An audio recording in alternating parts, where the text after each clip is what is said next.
Hello, everyone, and welcome to our analysis of the poem The Child Who Was Shot Dead by Soldiers at Nyanga by Ingrid Jonker. Let's read the poem. The child is not dead. The child raises his fist against his mother, who screams Africa, screams the smell of freedom and heather in the locations of the heart under siege. The child raises his fist against his father in the march of the generations who scream Africa, scream the smell of justice and blood in the streets of his armed pride. The child is not dead, neither at Langa, nor at Nyanga, nor at Orlando, nor at Sharpeville, nor at the police station in Philippi, where he lies with the bullet in his head. The child is the shadow of the soldiers on guard, with guns, saracens, and batons. The child is present at all meetings and legislation. The child peeps through the windows of houses and into the hearts of mothers. The child who just wanted to play in the sun at Nyanga is everywhere. The child who became a man treks through all of Africa. The child who became a giant travels through the whole world without a pass. Right, so obviously this is a protest poem. It is written by Ingrid Jonker, who is a prolific South African writer. And it is about a child and the children who were killed during apartheid. And the tragedy of these young children being killed is that they were innocent of any crime, innocent of any sin.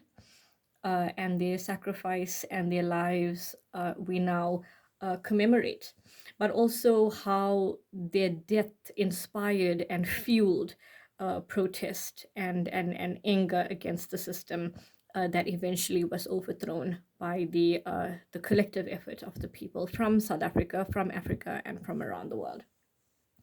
Right, so the first line starts with the child is not dead. It is a declaration. It is a statement to say, don't think that this child had died. Which child? The child who lies with the bullet in his head, the child who was killed on June the 16th.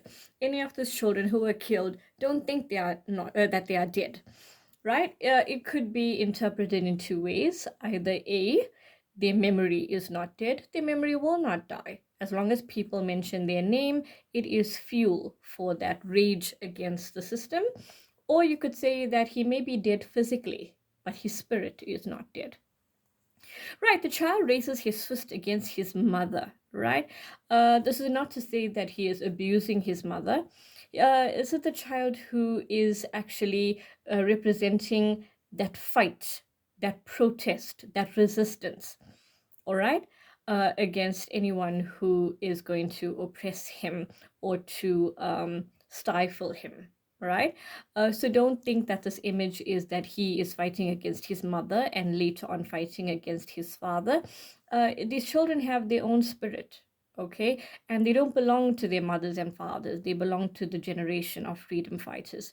We may not know his mother's name, we may not know his father's name, but we do know the names of the children who were killed. They are giants. And you see that last line here on line 22. They are giants. They become so much bigger than their mother and their father and their community. They become icons. They become avatars. They become representatives of this children's fight against apartheid. Right, the child screams Africa, right? As we know, that it wasn't just South Africa that suffered.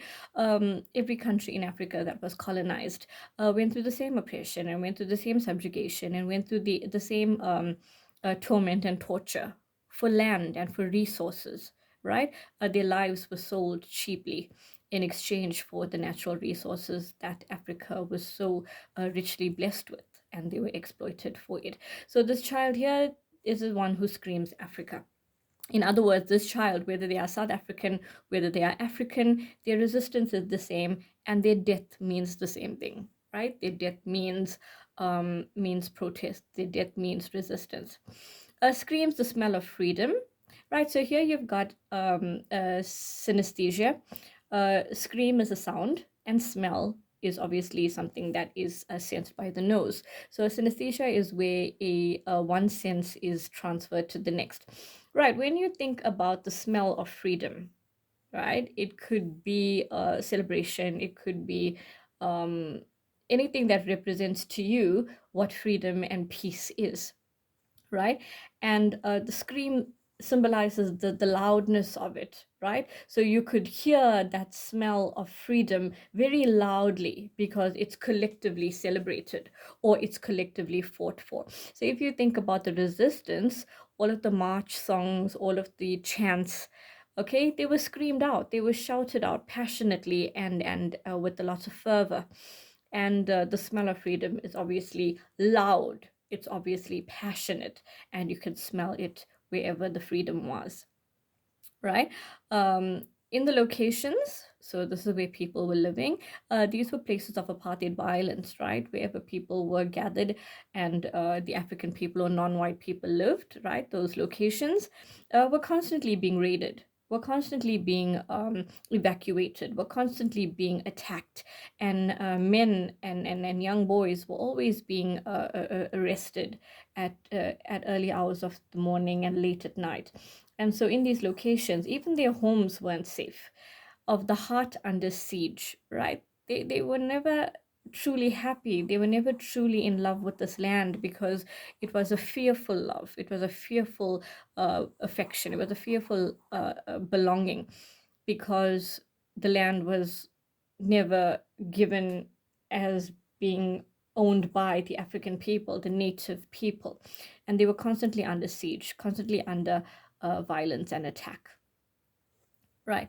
The child raises his fist against his father. So you've got the anaphora, right? Anaphora. You spell it anaphora, right? Where you have a repetition. In this case, you've got the child raises his fist. The child raises his fist.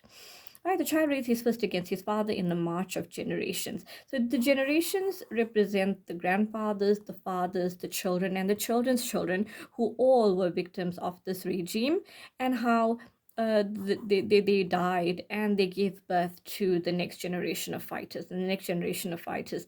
But that the laws made sure that the generations all suffered the oppression and the subjugation. Again, who scream Africa, right? And scream the smell of justice and blood. So again, you have the anaphora, scream the smell of justice and blood. Again, you've got the synesthesia, hear that very loud smell, that really loud sound, and the smell of justice and blood, right? In the streets of his armed pride, right?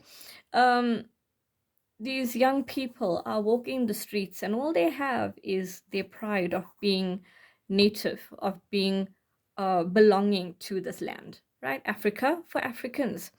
And he didn't have the weapons, but he was proud to have that belonging, proud to be on the side of justice and the side of those who were oppressed uh, because the world knows that he belongs here, but the colonizers didn't, and the apartheid government didn't belong here, right? And this pride of belonging to Africa, this pride of being Africa, this is his weapon, okay? The child is not dead. You've got the anaphora from line 1. The child is not dead. Not the child who was killed at Nyanga, not the child who was killed at Langa, not the child who was killed at Orlando, not the child who was killed in Sharpeville, and not even that child who was killed in Philippi, right? So even young people who were arrested and taken to police stations, right? They were subject to abuse and torture and beatings. And there is a book that we studied in grade 9. It was called Stronger Than the Storm. And it clearly tells the story there about a young boy who was arrested and the torture that he would go through in police custody. And the psychological trauma, okay, will never leave these children if they are not healed and given psychiatric care and psychological care. And so even if the apartheid regime ended, the emotional psychological impact, right, it would affect generations of people, right? Um, so we're saying that these children are all not dead. Their spirit is alive. Their resistance is alive. Their message is alive. The inspiration to others to take up the fight is still alive. When international readers and viewers of the news heard child shot dead, right? They were moved into action. They were very emotionally attached to the idea that a little child was killed. It's different to a war when man fights against man. When there's a child victim, it's always more traumatic, it's always more tragic, right? Line 15 is very, very graphic, where he lies with the bullet in his head. It's a very gruesome image, right? It's the killing of innocence. It's the killing of a child with all his potential, with all her potential, with all the dreams that their parents had the day this child was born. Now this child is lying there with a bullet in his head. Ingrid Jonker wants us to be disturbed. She wants us to be upset by this image because it is so powerful, because it is so tragic, because it is so heartbreaking. This child had his whole life ahead of him. This child had her whole life ahead of her, and now they are dead. All the dreams are dead because of the hatred, because of the racism, because of the apartheid policies.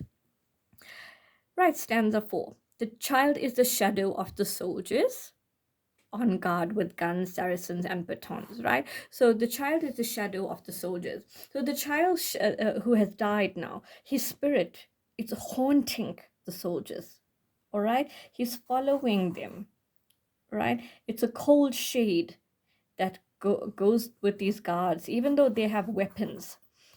The people who shot these children and killed them, they are going to be traumatized by what they've done for the rest of their lives. And these children, their dead bodies, the images of what they've done, it's never going to leave them. It's going to follow them like a shadow, right? And they are armed with guns and saracens and batons, right? And these children were just playing, okay? They were just playing. And so that's what makes the crime even worse, because you killed an innocent child who had no defense and who had no weapons. And you were a grown man with a weapon and you killed this child. Right, line 18. The child is present at all the meetings and legislations. So whenever there are policies now with regard to child victims and soldiers and police people that kill children, right? There are going to be policies that protect children, children's rights, human rights. These names are going to be mentioned when new policy and new laws are being written. They are going to be the inspiration that protects future generations of children, right? All of these children that suffered, the legislations and the policies are going to be there to protect other children from ever being a victim again. Right, the child peeps through the windows of houses and into the hearts of mothers.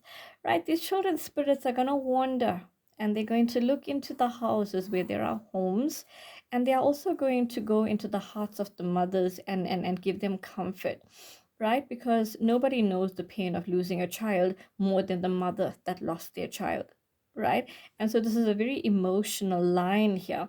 The child is looking at his mother and how she's weeping, and there's no comfort for her, all right? The child who just wanted to play in the sun. Okay, this is incredibly painful when you think about what happened to the child. Just wanted to play in the sun, right? And now he ended up with a bullet in his head.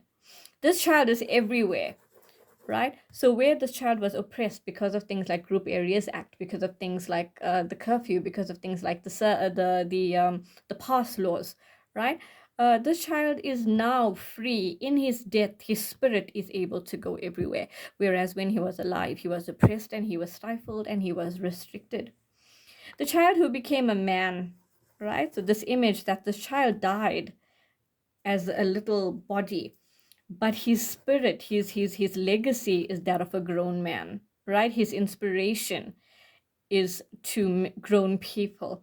Treks all through Africa, right? He is able to go all through Africa. This message of the child that died. We need to get together to avenge this child. We need to get together to fight for the next child, right? They are now free to walk throughout Africa, the land that was colonized. All right, he is now free to go all over his homeland without the restriction of the law, without the restriction of the pass, without the restriction of the curfew, without the restriction of group areas.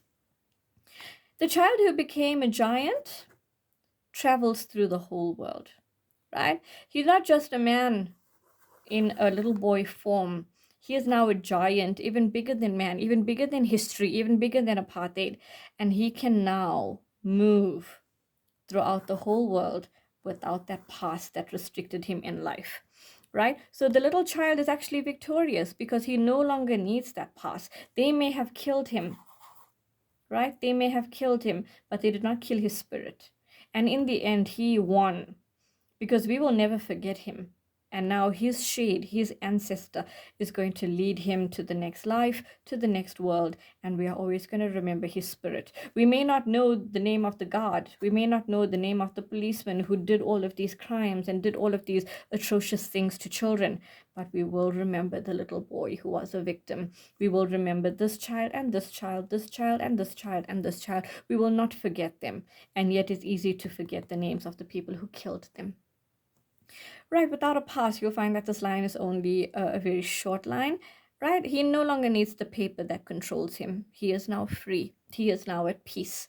He is now giving the motivation to other people to fight and to resist and to overthrow this atrocious government. All right, that's all for this poem. I am going to create a set of videos that addresses questions from previous papers to guide you about how to answer questions based on this poem. Stay tuned for that. Until the next time, bye-bye.